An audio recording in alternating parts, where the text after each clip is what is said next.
diniy ta'lim olish haqida gaplashamiz. Bunga turli savollar ko'p. Qayerda diniy ta'lim olsa bo'ladi? Diniy ta'lim olish necha yoshdan O'zbekistonda amalga oshirilishi mumkin? Rasman diniy ta'lim olish, diniy ta'lim beradigan ta'lim muassasalari bormi va ular qayerda kabi savollarga javob beramiz. O'zbekiston dunyoviy davlat sifatida din va ta'lim sohasida muayyan tartib, qonun qoidalarga ega. Mamlakatda diniy ta'lim berish huquqiy asoslar orqali amalga oshiriladi. Mazkur jarayon davlat tomonidan, xususan O'zbekiston Respublikasi Adliya vazirligi tomonidan tasdiqlangan, rasman litsenziya olgan muassasalarda amalga oshiriladi. Mazkur jarayon davlat tomonidan, xususan O'zbekiston Respublikasi Adliya vazirligi tomonidan tasdiqlangan muassasalarda amalga oshiriladi.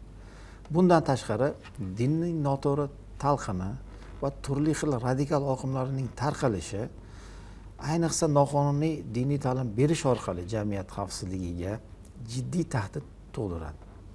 Odatda noqonuniy ta'lim asosan diniy fanlar bo'yicha ma'lumoti yetarli bo'lmagan shaxslar tomonidan berilib, ular jamiyatda turli xil qarama-qarshiliklarni keltirib chiqaradi. Shu bilan birga noqonuniy diniy ta'lim ko'pincha radikal g'oyalarning tarqalishiga xizmat qilyapti bugungi kunda. Ekstremizm va terrorizm kabi xavfli oqimlar paydo bo'lishiga olib kelmoqda. Bu kabi jarayonlar jamiyatda nizolar, murosasizlik holatlarini kuchaytirish, natijada mavjud barqarorlikka salbiy ta'sir ko'rsatishiga olib keladi. Ma'lumki, yoshlar jamiyatda faol, ammo hayotiy tajribasi kam bo'lgan aholi qatlami hisoblanadi. O'z navbatida yoshlarimiz noqonuniy diniy ta'limga ham tez beriluvchan toifa hisoblanadi. Jamiyatda noqonuniy diniy ta'lim bo'yicha takliflar ortib borgan sayin yoshlarni turli xil manbalar orqali taqdim etilgan yolg'on ma'lumotlarga ishonish xavfi ham ortib boradi.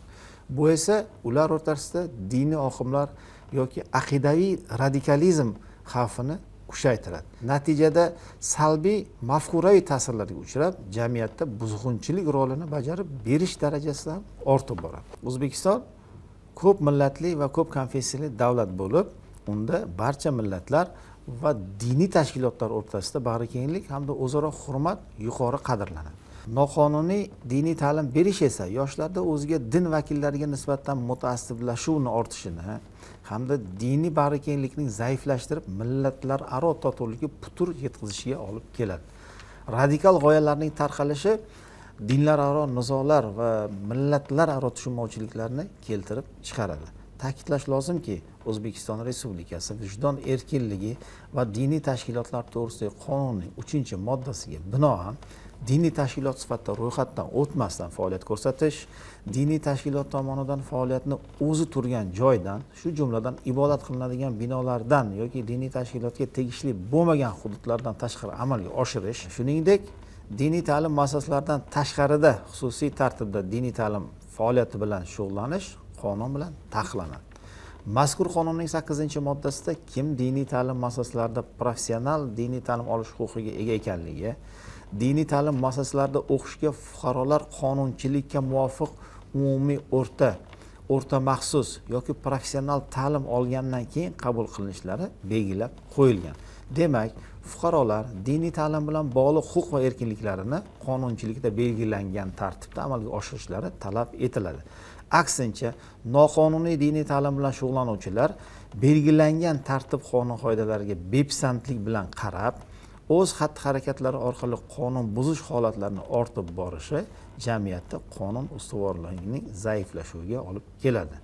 Bu holatda nafaqat ta'lim oluvchilar, balki butun jamoatchilikning qonunga bo'lgan ishonchi yo'qoladi va qolganlar ham o'z bo'shimchalik bilan harakat qilishga moyil bo'ladi. Qolaversa, huquqiy tizimning kuchsizlanishi jamiyatda o'rnatilgan tartib qonun qoidalarini izdan chiqishiga olib keladi.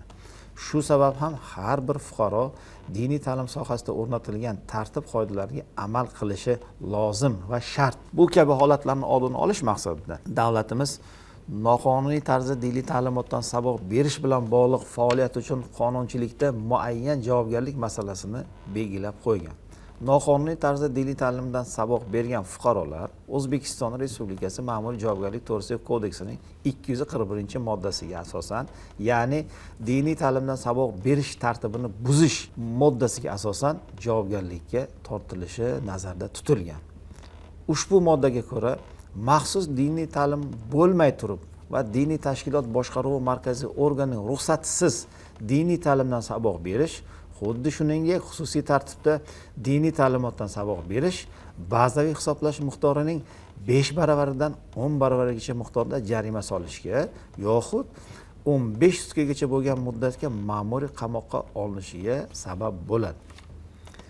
Huquqbuzar belgilangan jazo chorasiga qaramay bu ishni davom ettirsa, ya'ni 1 yil davomida, unda Jinoyat kodeksining 229-prim 2 moddasiga asosan 3 yilgacha ozodlikdan mahrum qilish bilan jazolanadi.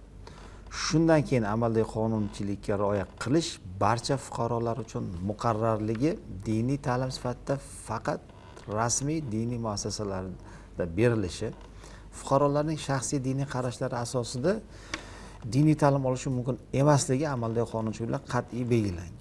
Ushbu tartibga qarshi har qanday insonlarning xatti-harakati qonunga asosan qat'iy ta'qib qilinadi.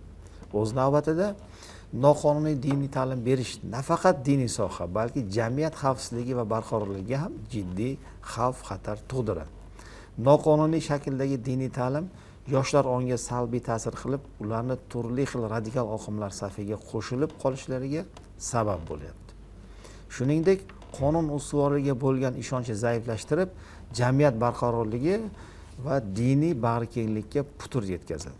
Shunday ekan, noqonuniy diniy ta'limni oldini olish uchun davlat va jamiyat birgalikda harakat qilishi, huquqiy choralarni kuchaytirishi lozim.